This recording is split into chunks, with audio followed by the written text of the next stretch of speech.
ശ്രുതിയുടെയും മഷിന്റെയും സംസാരം കേൾക്കാനായിട്ട് ഒരു റെക്കോർഡർ വെച്ച് കാണും. അത് പിറ്റേ ദിവസം എടുക്കാൻ ചെല്ലുമ്പോഴേക്കും അശ്വിന്റെ റൂമിലോട്ട് അഞ്ജലി വരുന്നുണ്ട്.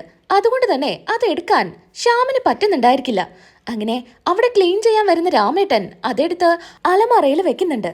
പിന്നീടായിട്ട് അവിടെ പോയി നോക്കുമ്പോ അത് കാണുന്നുണ്ടായിരിക്കില്ല. ഇതിപ്പോ എങ്ങോട്ടാ പോയത് എന്നൊക്കെ വലിയ ആദിയിലായിരിക്കും ശ്യാം നിൽക്കുന്നത്. അങ്ങനെ ശ്യാം ശ്രുതിക്ക് വാക്ക് കൊടുത്തിരുന്നു, ശ്രുതിയുടെ കൂട്ടുകാരി രേഷ്മയുടെ എൻഗേജ്മെന്റിന് പോവാ എന്ന്. അശ്വിനാണെങ്കിൽ ശ്രുതിയുടെ അടുത്ത് വാക്ക് കൊടുത്തത് എന്തായാലും എല്ലാവരും ചേർന്ന് ആ എൻഗേജ്മെന്റിന് പങ്കെടുക്ക എന്ന്. അശ്വിനാണെങ്കിൽ ഒരു അർജന്റ് മീറ്റിംഗ് ഉണ്ടായിരിക്കും.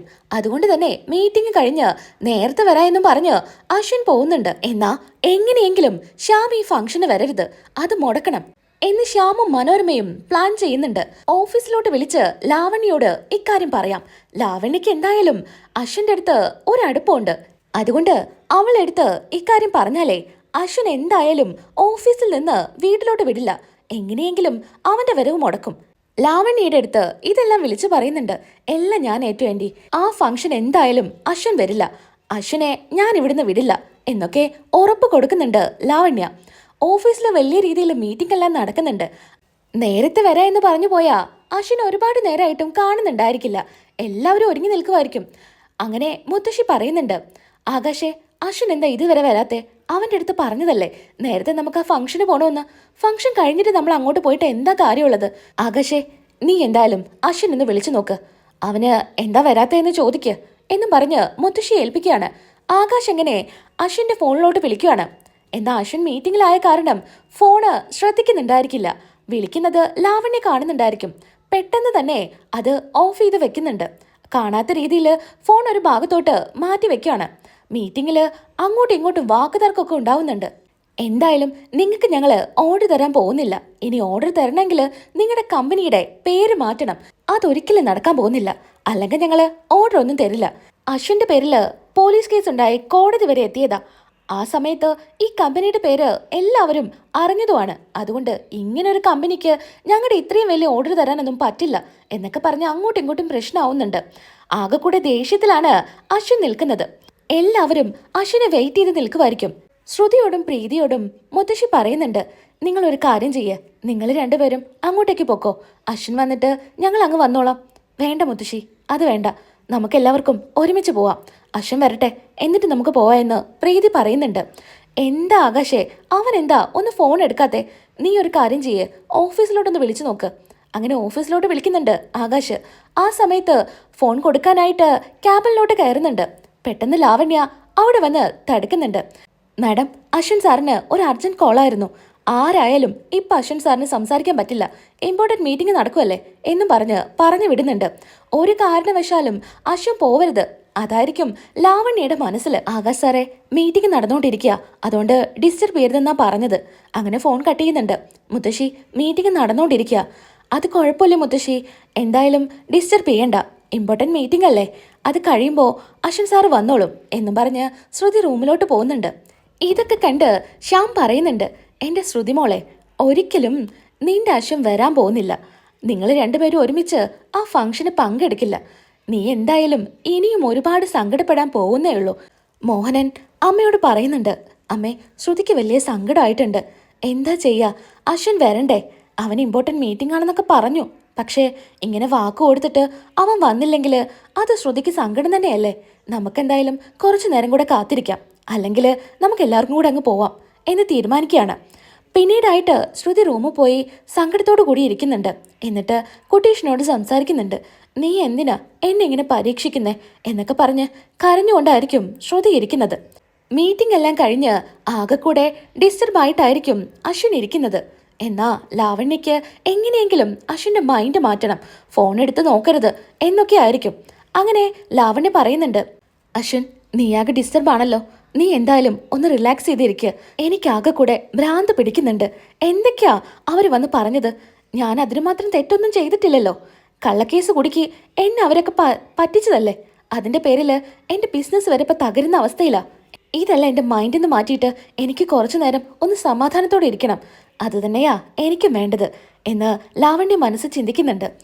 അങ്ങനെ കുറച്ചുകൂടെ ഡിസ്റ്റർബ് ചെയ്യാൻ വേണ്ടിയിട്ട് ലാവണ്യ ഒരു കാര്യം കൂടെ ചെയ്യുന്നുണ്ട്. ഓഫീസിലൊരു പ്രശ്നം ഉണ്ടായാൽ ഉറപ്പായിട്ടും അശ്വിന് വീട്ടിലോട്ട് പോകാൻ പറ്റില്ല. അതായിരിക്കും ലാവണ്യ ചെയ്യുന്നത്. 2-3 ഗുണ്ടകളെ ഏർപ്പാടാക്കുന്നുണ്ട്. അവര് ഓഫീസിലോട്ട് കയറി വരുന്നുണ്ട്. അങ്ങനെ സെക്യൂരിറ്റി വന്ന് അശ്വിൻ്റെ അടുത്ത് പറയുന്നുണ്ട്, അശ്വിൻ സാറേ, പുറത്ത് കുറച്ച് പേര് വന്നിട്ടുണ്ട്. എന്താ കാര്യം? അവരെന്തോ ബഹളം ഉണ്ടാക്കുന്നുണ്ട്, എന്തൊക്കെയോ പറയുന്നു എന്നൊക്കെ പറഞ്ഞ് അശ്വിനെ വിളിക്കുക. അശ്വിൻ അങ്ങനെ പുറത്തോട്ട് പോകുന്നുണ്ട്. എന്താ കാര്യം? നിങ്ങൾക്ക് എന്താ വേണ്ടേ? എന്താ കാര്യമെന്നോ? നിങ്ങളുടെ ഫാക്ടറിയിലെ വേസ്റ്റ് മൊത്തം ഞങ്ങളുടെ കോളനിയിലോട്ടാണ് വരുന്നത്. ഞങ്ങൾക്ക് അവിടെ മണത്തിട്ട് ഇരിക്കാൻ പോലും പറ്റുന്നില്ല. അതെങ്ങനെയാ? അതൊരിക്കലും നടക്കാനുള്ള ചാൻസ് ഇല്ലല്ലോ. ഫാക്ടറിയും നിങ്ങൾ പറയുന്ന കോളനിയും തമ്മിൽ ഒരുപാട് വ്യത്യാസമുണ്ട്. ഒരിക്കലും അങ്ങനെയൊന്നും ഉണ്ടാവാനുള്ള വഴിയില്ല. പിന്നെ വേസ്റ്റ് എല്ലാം കറക്റ്റായ രീതിയിലാണ് സംസ്കരിക്കുന്നത്. പിന്നെന്താ നിങ്ങൾ ഇങ്ങനെയൊക്കെ പറയുന്നേ? ഓ, അപ്പോ ഞങ്ങളാ തെറ്റ് പറയുന്നേ അല്ലേ? നിങ്ങളുടെ ഭാഗത്തൊരു തെറ്റുമില്ല. എന്താ ലാവണ്യേ, ആ ഫാക്ടറിയുടെ കാര്യങ്ങളൊക്കെ നീയല്ലേ നോക്കുന്നേ? അയ്യോ, അത് എന്തോ തെറ്റ് പറ്റിയതാ. എന്തായാലും മാനേജറെ ഞാനൊന്ന് വിളിച്ചു നോക്കട്ടെ. ഞങ്ങൾ എന്തായാലും ഇവിടെ നിന്ന് പോവില്ല. ഞങ്ങളുടെ കാര്യത്തിൽ ഒരു തീരുമാനം ഉണ്ടാക്കണം. ശരി, നിങ്ങളെ കാര്യത്തിൽ തീരുമാനം ഉണ്ടാക്കുക എന്ന് കരുതി ഇത് പറയുമ്പോഴേക്ക് അങ്ങ് ക്ലിയർ ചെയ്യാൻ പറ്റുമോ? ഇനി അങ്ങനെ ഉണ്ടെങ്കിൽ തന്നെ അതൊന്ന് അന്വേഷിക്കട്ടെ, എന്നിട്ട് വേണ്ട പരിഹാരം ചെയ്യാം. ഇപ്പം നിങ്ങൾ ഇവിടുന്ന് പോ. ഞങ്ങൾ പോവില്ല, ഞങ്ങൾ ഇവിടെ തന്നെ നിൽക്കും. എന്നാൽ ഞാൻ പോലീസിനെ വിളിക്കും. ഇത് കേൾക്കുന്ന അവര് ഒന്ന് പേടിക്കുന്നുണ്ട്. കാര്യം കൈവിട്ട് പോവാണെന്ന് ലാവണ്യക്ക് തോന്നുമ്പോൾ ലാവണ്യ കണ്ണുകൊണ്ടിങ്ങനെ ആക്ഷൻ കാണിക്കുന്നുണ്ട്. ഇപ്പം നിങ്ങൾ പൊക്കോളാനായിട്ട്. അശ്വിൻ, പോലീസിനൊന്നും വിളിക്കണ്ട, ഇക്കാര്യം ഞാൻ പറഞ്ഞ് മാനേജ് ചെയ്തോളാം എന്ന് ലാവണ്യ പറയുന്നു. നിങ്ങളിപ്പോൾ പോ, എല്ലാ കാര്യങ്ങളും ഞാൻ തന്നെ ക്ലിയർ ചെയ്തോളാം. ഇപ്പം ഞങ്ങൾ പോകുന്നു.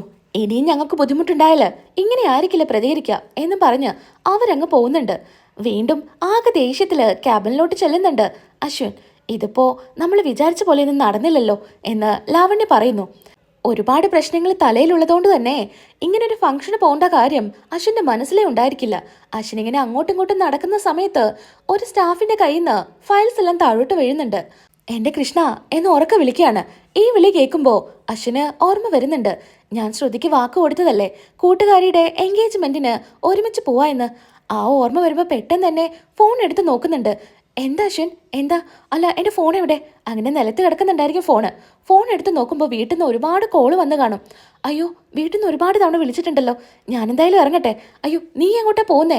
ഇപ്പം നീ പോവണ്ട, അതൊന്നും പറ്റില്ല. എനിക്ക് ഒരു ഫംഗ്ഷന് പോകാനുണ്ട് എന്നും പറഞ്ഞ് ധൃതിപ്പെട്ട് അശ്വിൻ അവിടെ നിന്ന് ഇറങ്ങുന്നുണ്ട്. ഷോ, അവൻ പോയല്ലോ. ഇത്രയും കഷ്ടപ്പെട്ടതെല്ലാം വെറുതെയായി. എന്നാ ശ്രുതി ആകെ സങ്കടത്തില് റൂമിലിരിക്കുക. എന്നാ ശ്യാം മനോരമയുടെ മുഖത്ത് നോക്കി ഇങ്ങനെ ആക്ഷൻ കാണിക്കുന്നുണ്ട്, ഒന്ന് അങ്ങോട്ട് വരാനായിട്ട്. അങ്ങനെ ശ്യാം എഴുന്നേറ്റ് പോകുന്നു. മനോരമയും കൂടെ എഴുന്നേക്കാണ്. എന്ന മോഹനം പറയുന്നുണ്ട്, നീ എങ്ങോട്ടാ പോകുന്നേ? എനിക്ക് നല്ല തലവേദന. ഒരുപാട് നേരമായില്ല ഇങ്ങനെ ഇരിക്കാൻ തുടങ്ങിയിട്ട്. ഞാനൊരു ഗ്ലാസ്സേ കാപ്പി ഉണ്ടാക്കി കുടിച്ചിട്ട് വരാം. എന്ന് നീ ഒരു കാര്യം ചെയ്യേ, എനിക്കൂടെ ഒരു ഗ്ലാസ് കാപ്പി ഉണ്ടാക്കിയിട്ട് കൊണ്ടുപോവാ. നിങ്ങൾക്ക് കാപ്പി വേണമെങ്കിലേ നിങ്ങൾ അങ്ങ് പോയി ഉണ്ടാക്ക് എന്നും പറഞ്ഞ് മനോരമ അങ്ങ് പോവാണ്. ശ്യാമും മനോരമയും വലിയ സന്തോഷത്തിലായിരിക്കും. എന്തായാലും അവൻ വരാൻ പോകുന്നില്ല, ലാവണിയല്ലേ ആള്. അതെ ശ്യാം, അതെന്തായാലും ഇനിയിപ്പോ ഫംഗ്ഷൻ ഒരുമിച്ച് പോകുന്ന കാര്യം ഒരിക്കലും നടക്കാൻ പോകുന്നില്ല.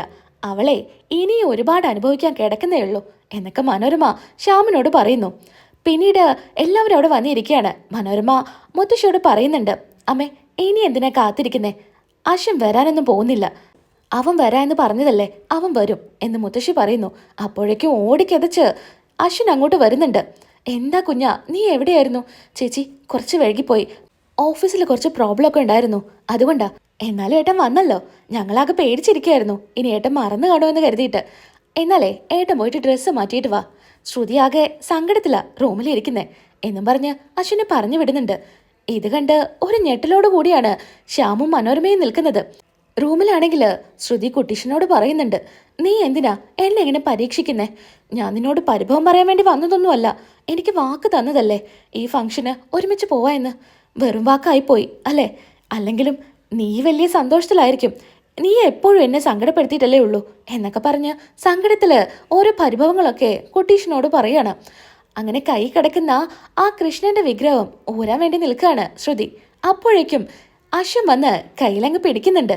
നിറഞ്ഞ കണ്ണുകളോടുകൂടി ചിരിച്ചുകൊണ്ട് അശ്വന്റെ മുഖത്തോട്ട് നമ്മുടെ ശ്രുതി ഇങ്ങനെ നോക്കുന്നുണ്ട്. ഞാൻ കരുതി നിങ്ങൾ എനിക്ക് തന്ന വാക്ക് മറന്നെന്ന്. ഞാനെങ്ങനെ മറക്കുമോ? ഞാനെന്തായാലും റെഡി ആവട്ടെ. ഓഫീസിലെ മീറ്റിംഗ് അതൊക്കെ പഴയ പോലെ തന്നെയാ, ഒന്നും റെഡി ആയിട്ടില്ല. അതൊക്കെ പോട്ടെ, നമുക്ക് ഫംഗ്ഷന് പോവാം. അങ്ങനെ അശ്വിൻ റെഡി ആവുന്നുണ്ട്.